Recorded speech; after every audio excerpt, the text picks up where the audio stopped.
We have Miriam Bodian, an Inquisitorial inventory of the possessions of the physician Francisco Maldonado de Silva. There you go.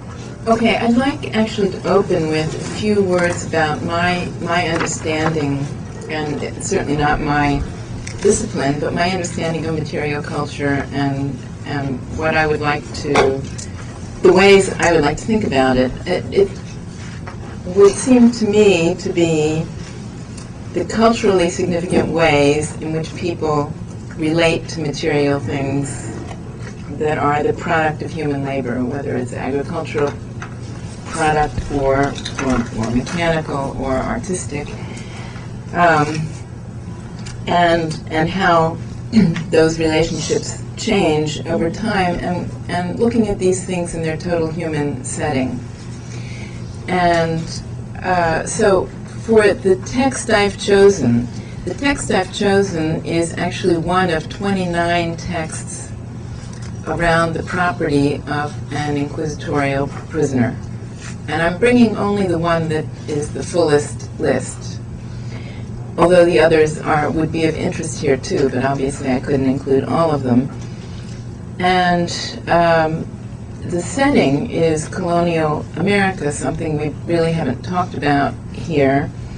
Something of a frontier area, what's known as the Tucumán province of the Viceroyalty of Peru, which at the time was a sort of passage area between Buenos Aires and Potosí, where the silver mines in Peru were.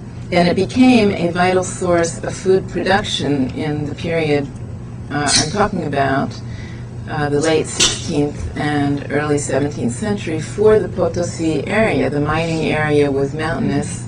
They needed a food supply, and it came from this area. So if you want to ask why a crypto-Jew, and the person whose belongings are listed here was a crypto-Jew, why he would choose to live in this area. He was a surgeon.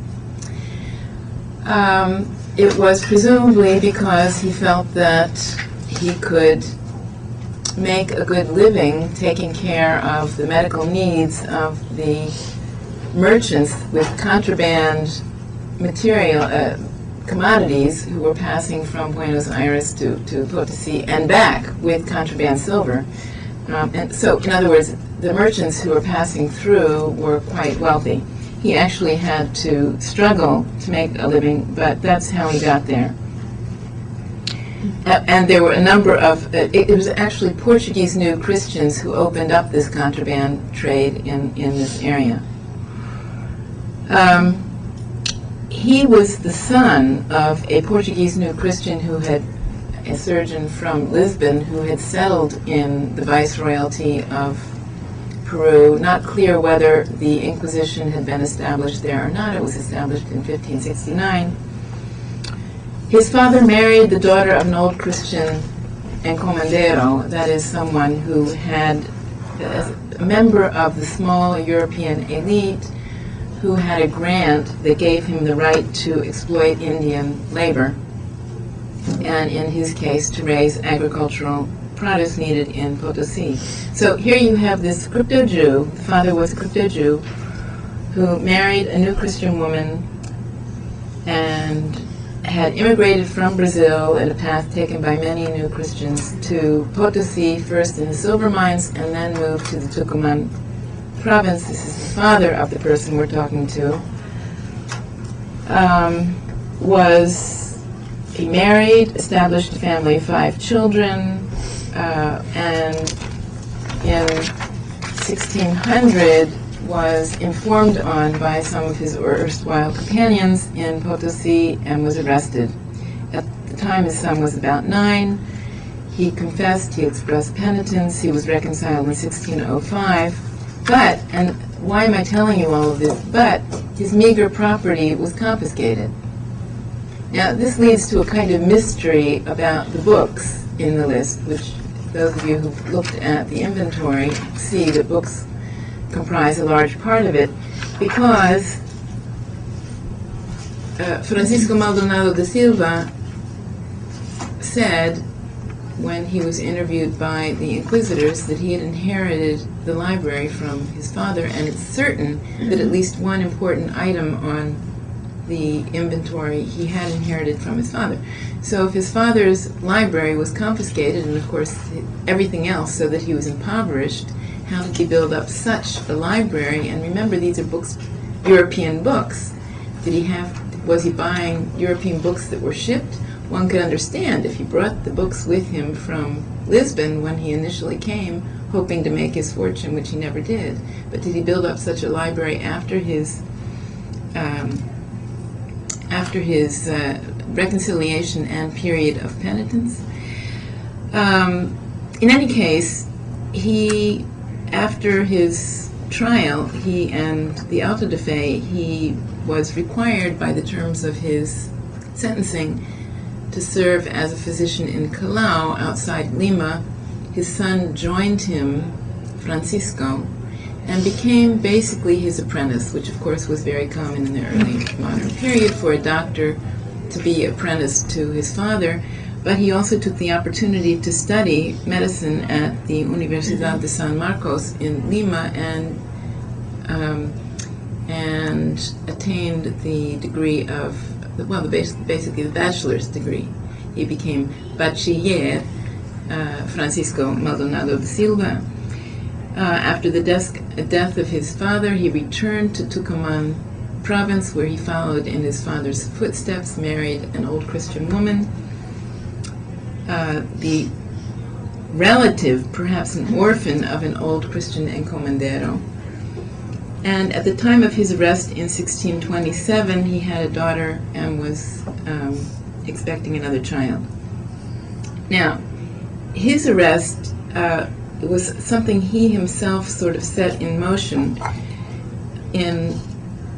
But what followed in terms of what's happening to what he owns is something that is completely routine for the Inquisition. The goods are immediately sequestered at the time of his arrest, so there's no time to, unless you know you're going to be arrested, and they had to send they had to send from Lima the order to the Comisario far south in what is today Chile or Argentina. But one did not have time after one knew one was going to be arrested to get rid of property. But the Inquisition was only interested in those things that were valuable enough to auction off. And the Inquisition did have an interest in gaining the most from the property that was sequestered, because potentially it will be confiscated if that was part of the sentence. But even if it wasn't confiscated, the costs of maintaining the prisoner, of sending him to Lima and of feeding him and so on, came from his own property. So one thing we're not going to find in the list are the things that went with him to serve as his basic furnishings and clothing in prison.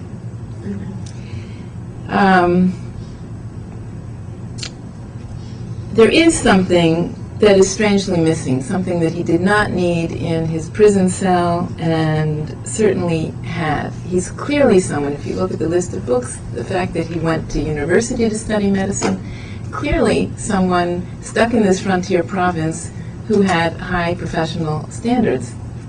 What's missing from the list? Well, the first thing that struck me were, where are his medical instruments? This is a surgeon. And in fact, he himself, after this inventory was made, the Inquisition sent someone who was accompanied, well, all of this you see in the introduction here, the district chief, that is a governmental official, goes with the deputy to the chief treasurer of the Holy Office, an Inquisition treasurer, to draw up the inventory on the day of his arrest. And a couple of days later, he himself was interrogated about his possessions. It's a very interesting interview because he himself was very proud and had already determined on a course of martyrdom, so he thought that he was going to make a great declaration of faith, which he did, and then the Inquisitor asked him, is there anything that you own that's not in this inventory of property? So he then mentioned a few things. The most important, I think, are the medical instruments and IOUs, debts that he was owed, presumably by patients.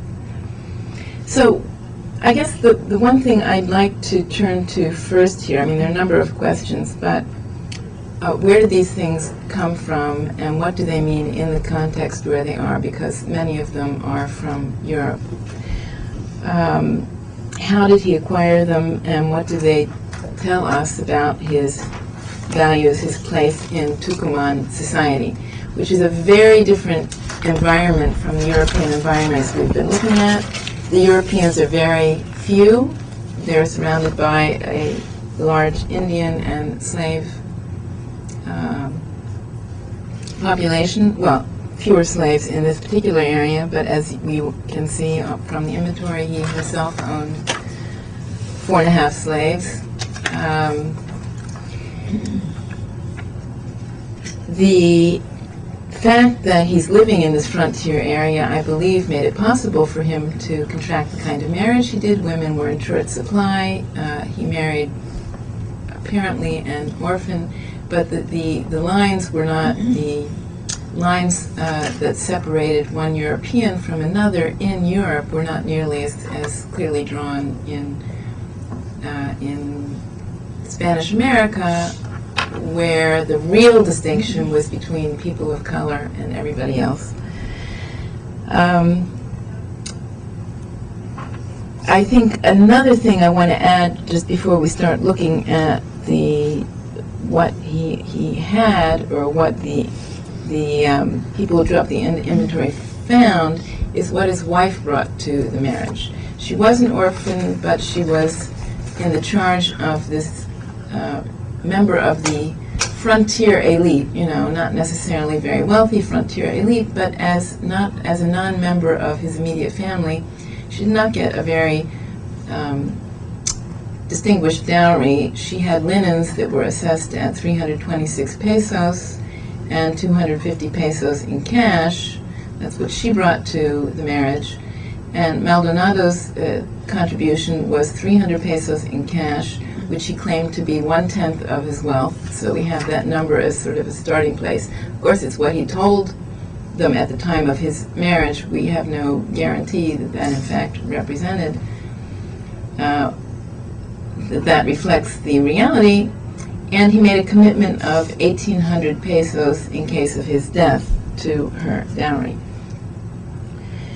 So, in terms of and here the inventory is quite short relative to the others, is very clearly divided in two between the books and everything that's not books, and starts with the most valuable, appears to start with the most valuable things. First of all, the house, and sometimes it's referred to as la casa and sometimes las casitas, or la casa y las casitas. So there were outbuildings, as you would expect. The slaves did, perhaps one of the slaves lived in a house, but perhaps the others lived outside the house. There might have been an outbuilding for a kitchen, and so on. So I've listed it as these houses with all their structures and the plot of land. And then the female mulatto slave, the female negro named Isabel of Angolan origin, and if you can note that the next 3 of the 4 slaves are noted in the inventory as being of Angola origin. Now, I don't know enough about the slave trade. This is the kind of thing that somebody who did would take note of.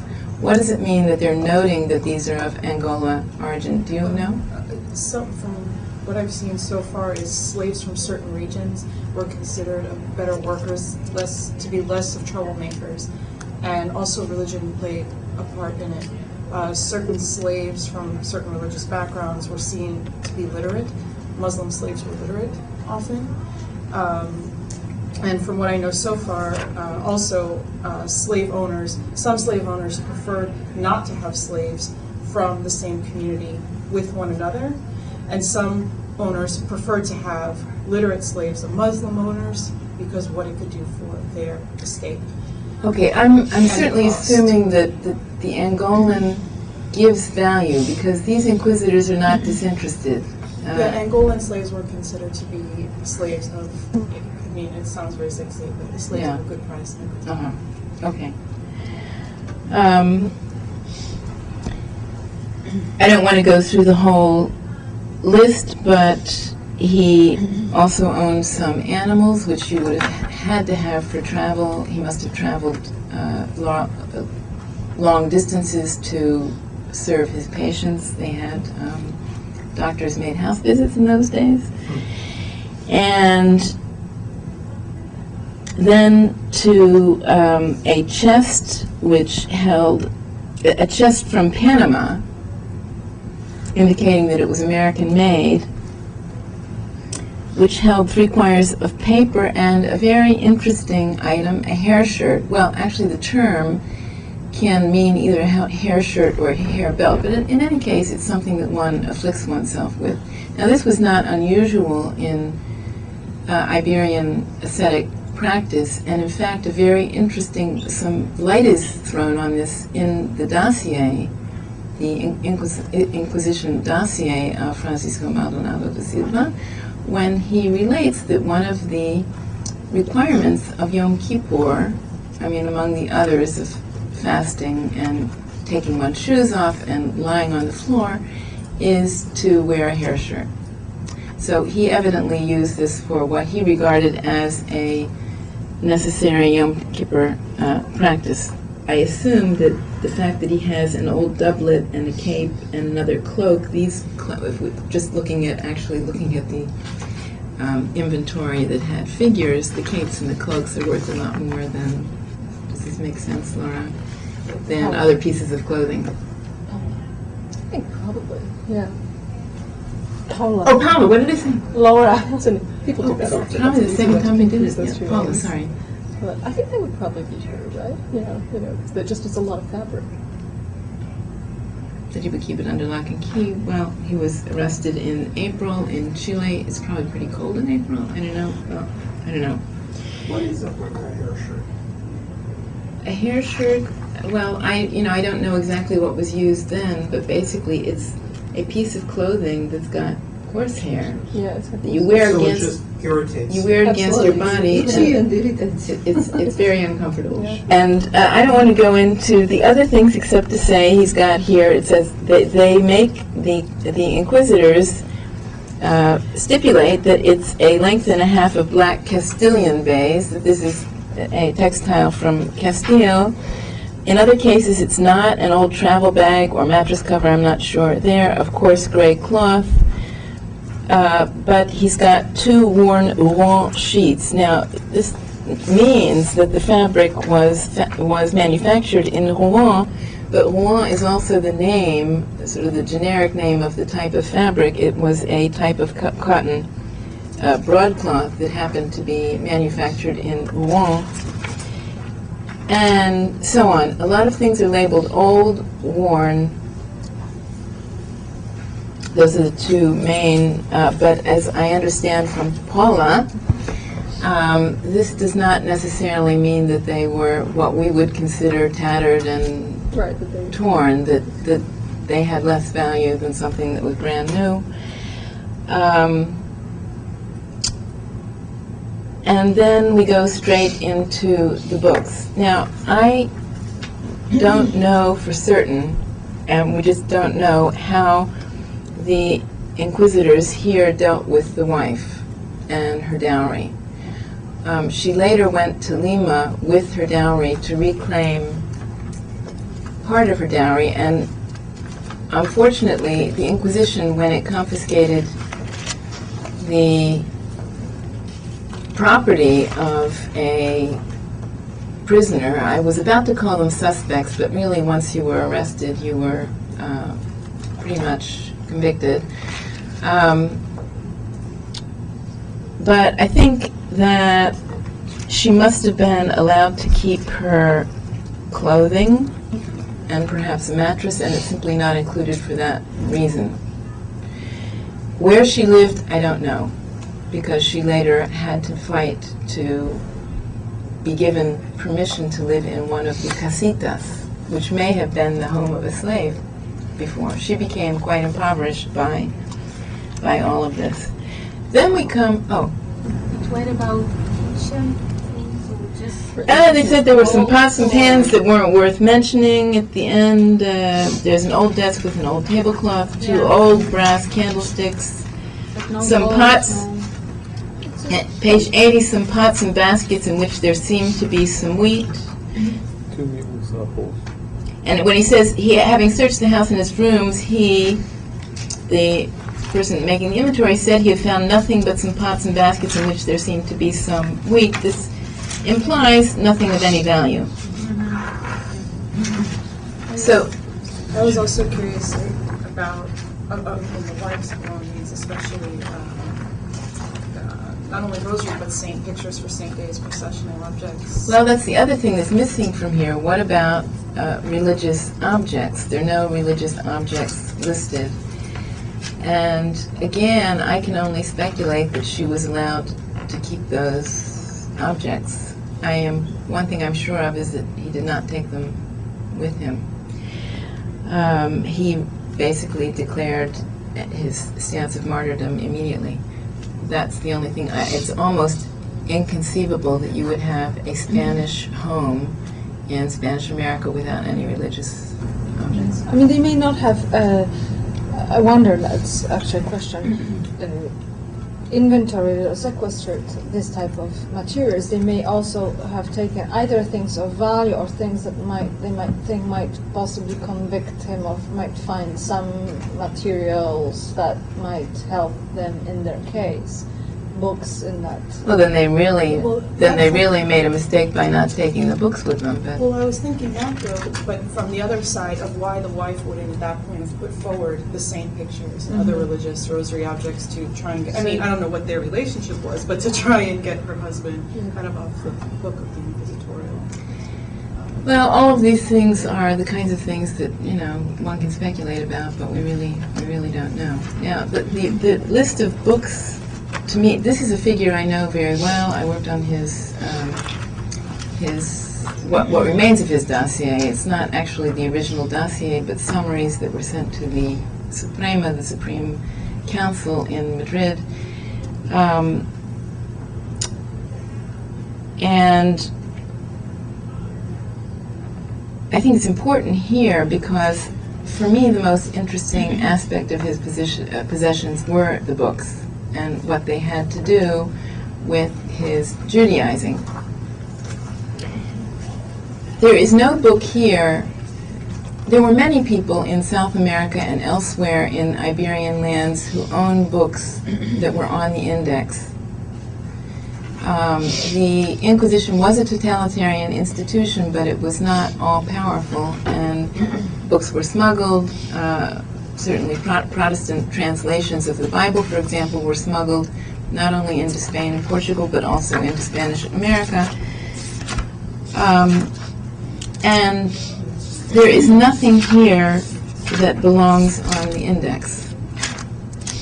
There are a lot of, as you can see, there are a lot of medical books, and I would have to consult with someone who knew a lot about medical history to understand the nature of his library. Do you want me to say it?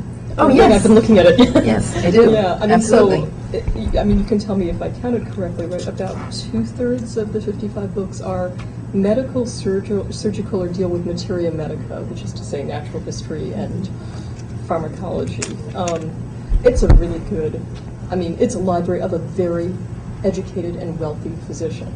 Which is to say, do you know what it costs to have a Vesalius, even if it's the epitome, but let alone if it actually was the Fabrica? There are only 500 copies made of that. No, I'm sure It's it was probably not the Fabrica, it's probably the epitome. The Valverde.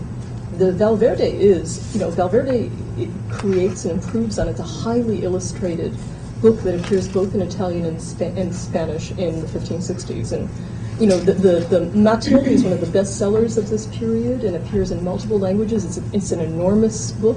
It's never small. And he owns. So I was going to say it's a library that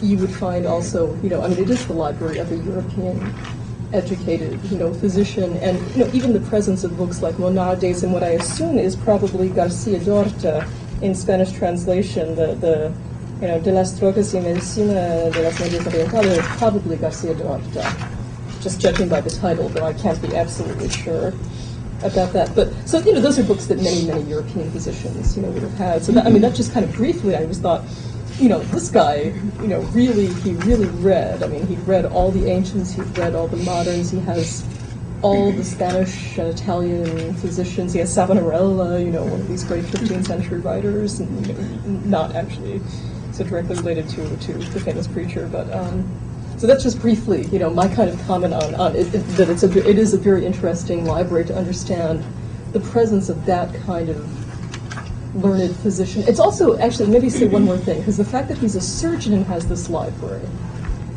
is also relevant, right? Because, because for a surgeon to have this library is a sign that you are a learned surgeon who aspires to be much more than that.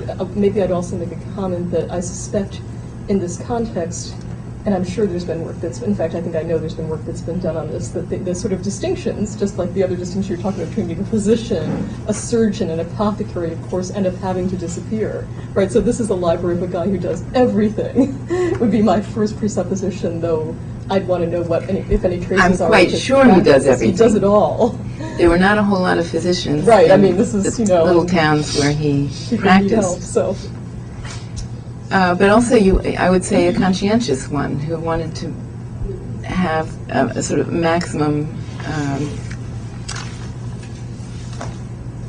Any medical practitioner would sort of both the moderns and the ancients, and in a number of different fields. Well, I was very impressed by it, and it certainly stands out, given the meagerness of his other material possessions. A library of this sort, and raises again the question of how much he inherited from his father, whose property was confiscated supposedly, and how much he himself acquired. The other books, the books that do not deal with medicine, which are form a smaller part of the library, and they're sort of mixed together here. The Inquisitors had no interest in cataloging these, and I have to say, I thought I was at a disadvantage with the kind of notes the Inquisitors left about these books until I saw the list of books that the inventory of Leon de Modena includes. These are much more complete, actually. But certainly it was important. There is here a book that was very, very important in his career as a Judaizer. Now, doesn't mean that looking at this means that you look at this book and you say, oh, this is a Judaizer. But here you have a frontier physician, very proud and conscientious in his work, who has a rather small library of humanities, let's say, or literary works. He has the comedies of Lope de Vega, which is striking, but very little else. But if you look at some of the other works, they're certainly not, on the face of it, problematic. They would not have gotten him in trouble, and yet one of them was, at least by his account, a key book in his career as a Judaizer, and that is the Scrutinium Scripturarum, which is spelled in a funny way, but if you look at footnote 29,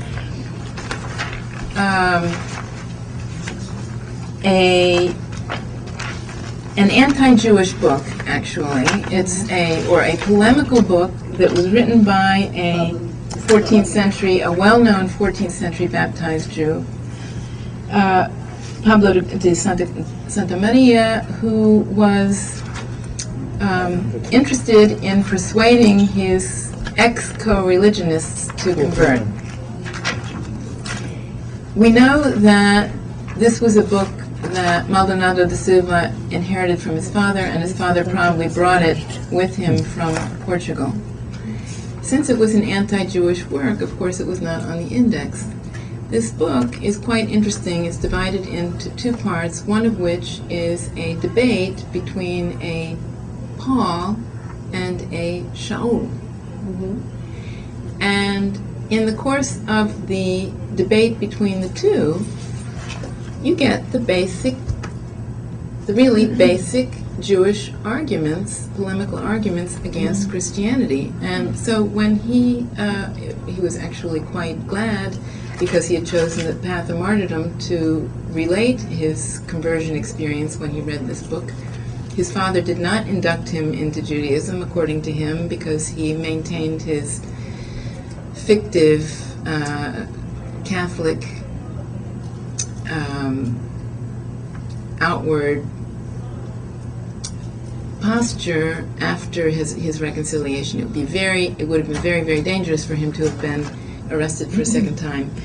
So when he read this book, and he doesn't make it clear his father was already dead, he couldn't implicate his father, so it's not because he was trying to protect his father. He said he read it on his own, and reading the debate between Shaul and Paul, he found the arguments of Shaul more convincing. Now, this is just a very interesting part of his career and doesn't have a lot to do with material culture. I think what it does have to do with material culture here is that there would be an investment in this, that his father would have made an investment in this kind of book. When we know that his father was a crypto-Jew, we know that this is an anti-Jewish book, but it was clearly a very important book for the father as well. Then we have, and of course the father clearly was educated and knew Latin, even though he did not have the title bachiller. There are other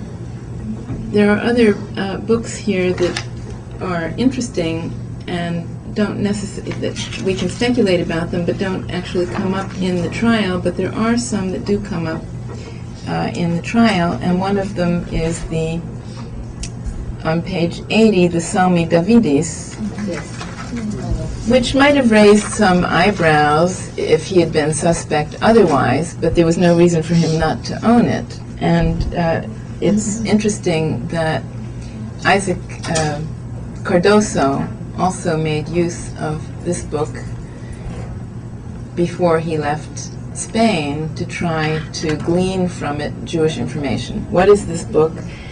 There's actually a copy of it at the Burke Library at Union Theological Seminary, and you can take a look at it. It's not just a set of the Psalms in Latin. It has a Hebrew calendar with the Hebrew months and dates, and some of the commentaries of major, or parts of, let's say, snippets of commentaries of well-known medieval Hebrew Miriam, commentators. how did you identify that's edition of because Psalmi Davidis, or Psalms were very popular in printing in early modern Europe in various versions, renditions, and so on. So how did you identify that was? Because he spoke of Genebrard when Okay. he was asked by. So the dossier helped you Yes, identify. absolutely. Okay. It was crucial. It was absolutely crucial. The inquisitors, knowing that he was an educated man, he himself disclosed the information about having read Scrutinium Scripturarum, and so they questioned him about his other reading, and he actually mentioned this, and it's clear to us how it would have been useful to him, even though he did not have any way of actually deciphering the Hebrew. And there's one other, the Los Nombres de Cristo, in 3 volumes again. These were books, there were certain books that did raise the eyebrows of inquisitors when they encountered them, and this was one. There was nothing, it was not on the index, but it was by a 16th century humanist, Spanish humanist, and we're already in the so-called Counter-Reformation, or if you want to call it the Catholic Reformation period in the Iberian world, and these books are already a little bit suspect, or they can be. And it's a book that David Gitlitz, in his book on Secrecy and Deceit, mentions as a book that was popular among crypto-Jews. The humanists, the Spanish humanists, were very interested in biblical figures in a way that, and in reading the Hebrew Bible as history and looking at the biblical heroes as heroes in the history of the Jews. And so it's thought that that was one way it was read. However, it's interesting that Maldonado de Silva did not mention this book in his trial. Oh, the Calipino Dictionary, 57. A dictionary of Latin and several other languages that was published in 1502 that he might very well have used for trying to interpret the Vulgate Bible that he had, and that is very much missing from the list. And again, this is the kind of thing that when you're working with a figure you know very well, and then you see the inventory, a whole set of questions is raised that you don't just looking at the inventory or looking at inventories. This man knew much of the Hebrew Bible in the Latin Vulgate verbatim, and the inquisitors were deeply impressed by his knowledge of the Vulgate. And he himself was quite proud of his knowledge of the Vulgate. It gave him a certain disadvantage because he didn't know how to negotiate some of the polemical issues between Judaism and Christianity that have to do with the translation, the Latin translation of the Vulgate. But it gave him it certainly gave him a certain stature in making arguments about the simple meaning of the text, even in the Latin Vulgate. And that's the only authorized, accepted version. It's the authoritative version, and that was what. And I should mention, just as a matter of interest, that this trial, so to speak, it's not really a trial in the modern sense of a trial, but his interrogation went on for a period of 12 years, and he engaged in disputations with the inquisitors. So we have, and you can read all about it in my book that just came out called Dying in the Law of Moses, Crypto-Jewish Martyrdom in the Iberian World. He is one of the primary figures, this type of polemicist martyr who engaged in disputations with inquisitors. So I don't know what happened to, he must have owned a Vulgate Bible, which, had it been listed in the inventory, that is something that would also have raised suspicions among, let's say, visitors to his home who might have seen it, because lay people during the Catholic Reform period, lay people in the Iberian world were not supposed to have a copy of the Vulgate. It was all right for a man of the cloth, but it was already prima facie evidence of Judaizing for a layperson to own a Vulgate, or not to mention a Romance translation of Scripture. This is something I've been thinking of. I just had this image of him sitting in this room with this wall of books, and you know what really comes to mind when I look at this, and how Latinate it is, and how deeply learned this guy must have been, is it's like looking at half of those famous pictures of Sor Juana's library, because what's missing is the half of the Church Fathers, right? But the rest of it is the same, more or less. And it's just, I have this image of a guy who, as you say, really sort of thought his way into who he became by the time he ends up in the hands of the Inquisition. Because this is, it's just I don't know. I mean, it's very striking. What kind of library it is. But I think the library is, my guess, although I haven't spoken to, I know you have some experience in the history of science, but I would love to speak to somebody who really had read a lot of I've read most of the medical stuff. That's you the type have? of stuff I work on. I mean, I got to. Well, then we From here, I can. work on scientific we have to- collecting, we have so to talk natural during- history. We during can talk lunch. at some other point, but Um, it's too bad we don't have his Practica. That's the manuscript that he has all these printed copies of the Practica that become increasingly important for what defines it's a sort of newer genre of medical writing, as people like Nancy Sarazi have said, but he's done his own also, and that's probably what all those reams of paper are for, among other things, is to continue to write up his book of practice. We'll talk about this. Yeah, we don't want to later. necessarily leave this to other people. Flora? The Inquisition questioning about the missing things. I think if things are missing and it's obvious to us, I wonder if you knew the Vulgate so well and by heart, maybe they wondered why it didn't matter. In a sense, it didn't matter, because he declared himself a Jew from the outset, their main aim was to convert him, and they didn't really care how he got his knowledge, nor did they deny that this was there in the Vulgate. So I think that was not relevant. But as I said, I don't have the original dossier, so I don't have complete information on the interrogations.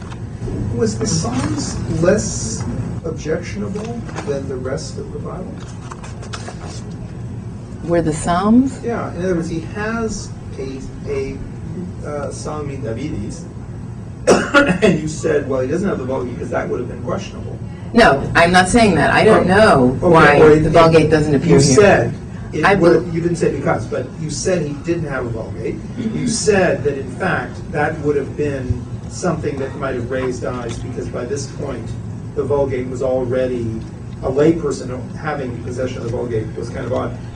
Would there not have been eyes raised by the fact that he had the Psalms? He's living, in this little provincial town where most of the people were not literate, and most of his books are medical. And I think, he was very well hidden. He was the person who gave himself away. At some point, he could not stand the isolation, and he actually told his sister, who went immediately to another sister who happened to be a Beata. And the Beata said that the sister who had been led into this secret had to go to her priest and confess, which she did, and the priest told her she had to go to the Inquisition. So my guess is that living where he did, he felt he was safe because he was so isolated from any prying eyes, any eyes that were even capable of prying. I'm not So, questioning any of that. I'm I'm not just asking, were the songs seen as somehow problematic or No, the odd? Psalms in themselves were not. They were part of the breviary. The breviary had many Psalms in it. But this particular edition, for somebody who knew, Understood. right, it could have been. I just have a question. Was he, or during this time where he was claiming his Judaizing roots or claiming himself as Jewish, was he circumcised or have any other form of cut that he made on himself with his surgical tools? Well, that's an interesting question because he did. He circumcised himself at about the same time that he revealed his crypto-Judaizing to his sister, and he did it with, as he said, with a knife, and he completed the job with the scissors. If you want to know the gory details, I know when I say things like this, the men at the table always cringe. But He was a surgeon. he was a surgeon. Yeah, he was a surgeon. Nonetheless, So, no. and I think that at that point, that it's a clear sign that he's becoming more desperate in his loneliness and more inclined towards a course of martyrdom. I'm sorry to. That's what it's for. Well, if you finish the job or whatever with Harris's, I'm assuming he underwent full circumcision, not a symbolic cut. Yes. Did his wife aid him in the? No, he went to a place where he would be alone. His wife knew nothing of his Judaizing. What happened to their... What happened between the two of them afterwards, I don't know. But he went away where he could be private, rented a room, his wife was away, and he healed, and he went home, and I do not know. Darling, you're not going to believe what happened to you in Las Vegas. Yes, strange accident. Question about just comparing what we see here and what we see also in the Italian material, and that is in people's lives. These people, aside from the books, he has a few chairs, a table or two, a chest. So they have their goods, they have a few chairs, but their lives seem to be rather, at least within the household, rather simple. There's a place to eat, I assume, and a place to sit. But aside from his form of entertainment, which is essentially books, there's nothing else really here. So this isn't necessarily addressed to you, but I guess collectively. The home itself, if you sit there and you can eat there, and maybe you can do business there. Tom mentioned that downstairs you have your business. But it essentially is a place to talk, maybe read. But these people don't have the means of entertaining themselves. Time, I assume, free time must be... Wait a minute, they have iPods, don't they? They have iPods. They have the time, free time must be relatively scarce. I'm trying to sort of put together their lives based upon what they have.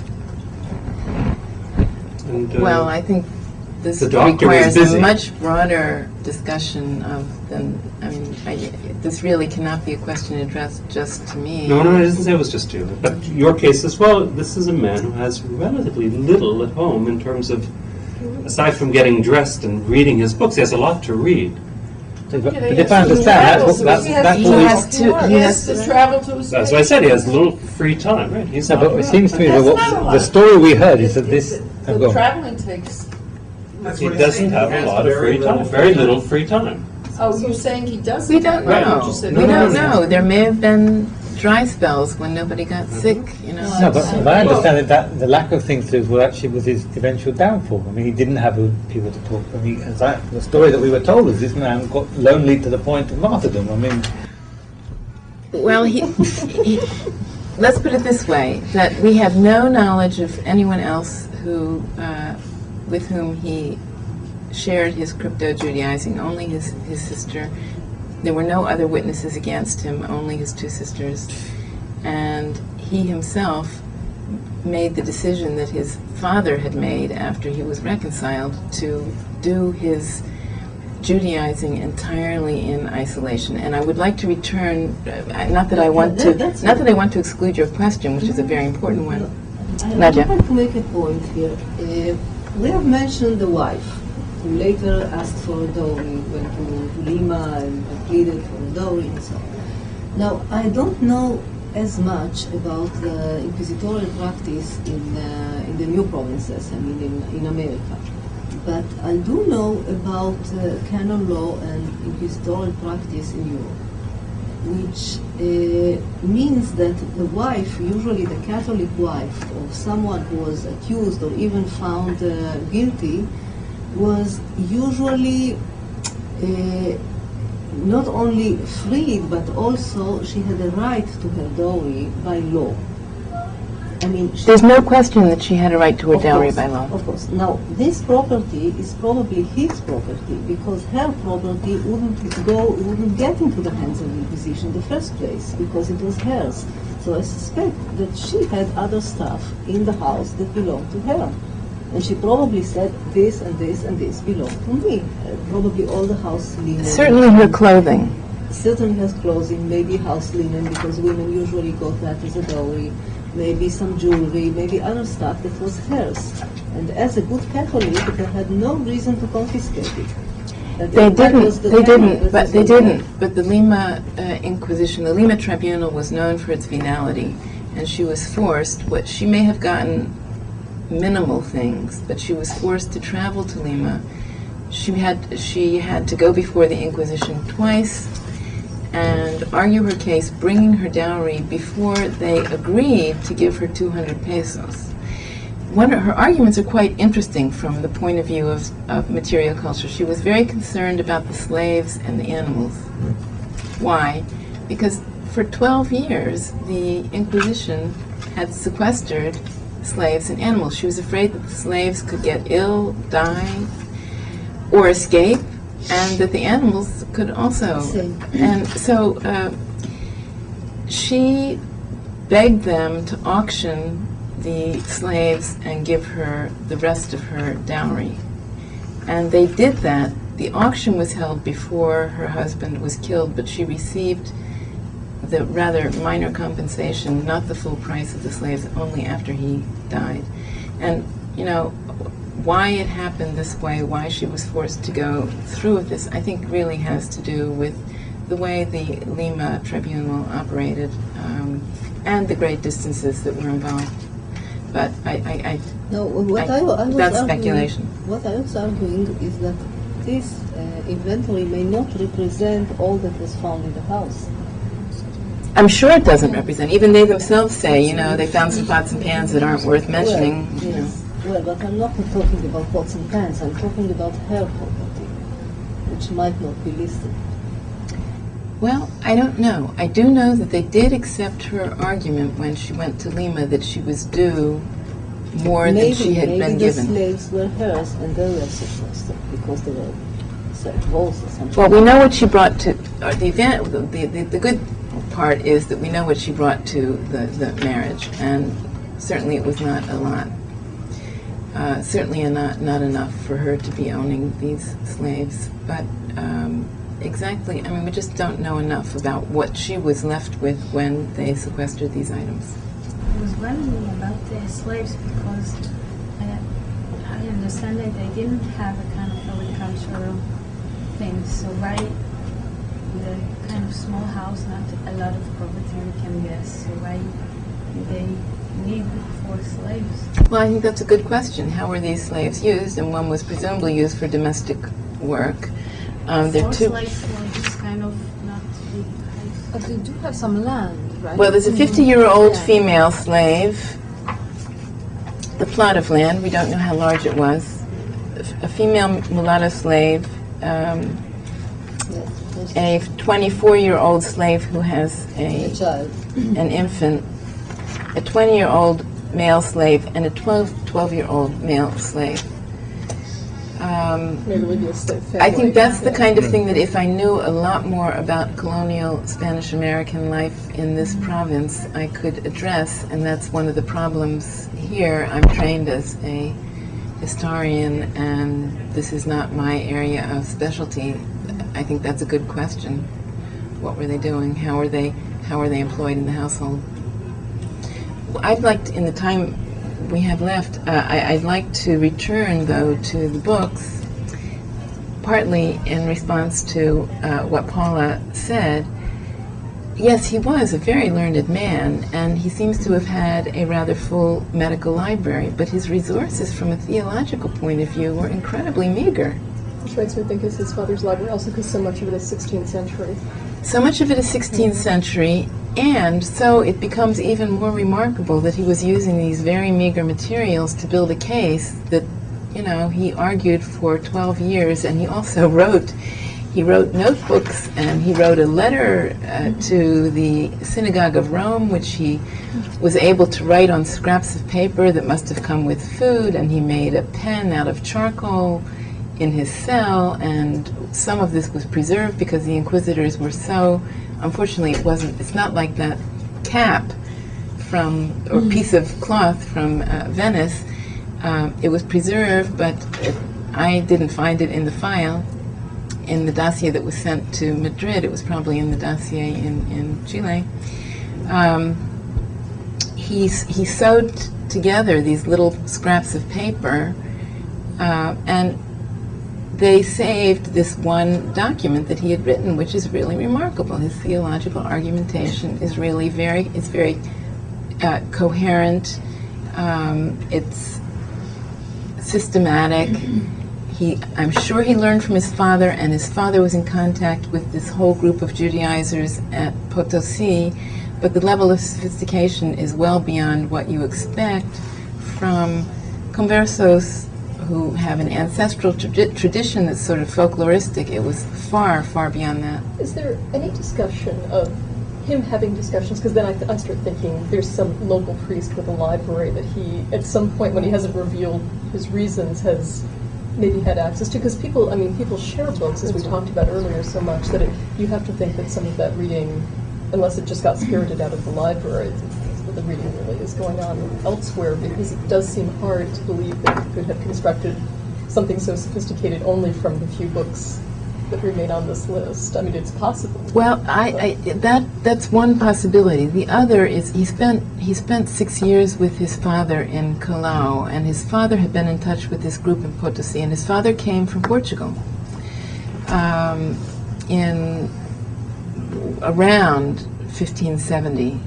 So his father may have brought with him a kind of learned discourse of crypto-Judaism that we don't necessarily know about. And his father was also regarded, when his father was arrested, he was regarded as a teacher, a dogmatizer, as they called them. He was the one who interpreted the Bible for the others in this group at Potosi.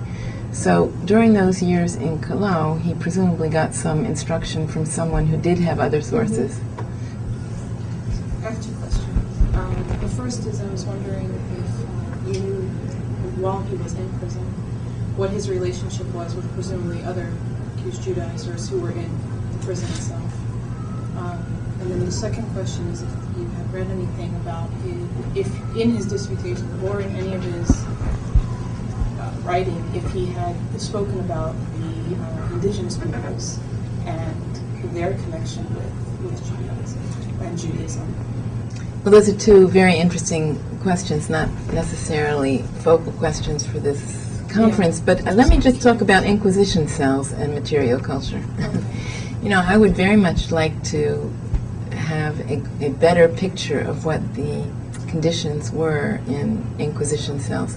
We know that at some point, we know that prison security was very lax at this Inquisition, and the prison was always in the same building as the audience chamber, so that the public would not see the comings and goings of the prisoners. We know that much. And we know that at some point he lowered himself through his window, and usually they had a window this was large enough for him to get through, with a rope made of corn husks, which he must have saved from his meals, and entered the prison cells of other prisoners who in fact were not conversos. And according to both the Inquisition record, according to the Inquisition record, he converted them to Judaism. What to make of this is hard to say. But why did he want to see them? He wanted to give them his letters to send to the Synagogue of Rome. And the fact that he wanted to send it to the Synagogue of Rome gives us just a sense of how isolated he was. Why would he choose? Or did he go there himself? Rome. Go there himself. The Catholic. Well, I think that's certainly part of it. But he was hoping these were people who had. They must have shouted. They must have talked to each other. There's no doubt there was a lot of communication in these so-called secret cells. He must have understood that their crimes were lesser crimes, and that they were going to be released fairly soon, and that he hoped they would be convinced by his arguments. He must have been a persuasive character. They apparently were, at least for a brief period of time. However, the Inquisition did intercept the letters, which is fortunate for historians because we have his letters to the Synagogue of Rome. He had two of them, one for each of these prisoners. So if one of them didn't get delivered, maybe the other one would. So that, of course, also lets you know what they were eating and how it was served. We do find things about that in this. For example, another prisoner. First of all, they were not served grub by the Inquisition. If they had property, it would the cost of their food, their maintenance in general, would be paid for out of their own property, and they could live rather well. They also had charcoal braziers they could cook in their cells. So in the case of another figure that I've studied in Mexico, we know that the prisoner exchanged messages with other members of his family with baskets of fruit. And in one case, the Inquisition actually saved an avocado pit in which he had inscribed a note to his sisters. And I was really hoping that when I saw that dossier that I would find the avocado pit, but I didn't. But we get some information about what they were eating. But in fact, just generally, the Inquisition files are very, very rich in material for all kinds of things, including material culture. And David Gitlitz, of course, has written a book called A Drizzle of Honey with recipes from Inquisition files. I have it. Because that is one of the things prisoners were and witnesses were questioned about. I think also if someone would have the patience to go through the account books of the Inquisition, they would find out what the prisoners were being fed. Because for example, if a prisoner was indigent when he or she entered prison, or became indigent because all of the assets that were gained from the auction material were used up, they were fed at the expense of the Inquisition. And there were accusations in Mexico that, and I believe also in Lima, that the inquisitors were underfeeding the prisoners because, of course, they could take the rest home and cook it for themselves. There's a lot to be learned from these dossiers, and it's a mountain of, when you ask for these documents for time in the Madrid archives, they would bring them up in wheelbarrows, literally. So there are just many, many tons of paper filled with information that PhD candidates will be working on for many, many years. Thank you very much, Miriam.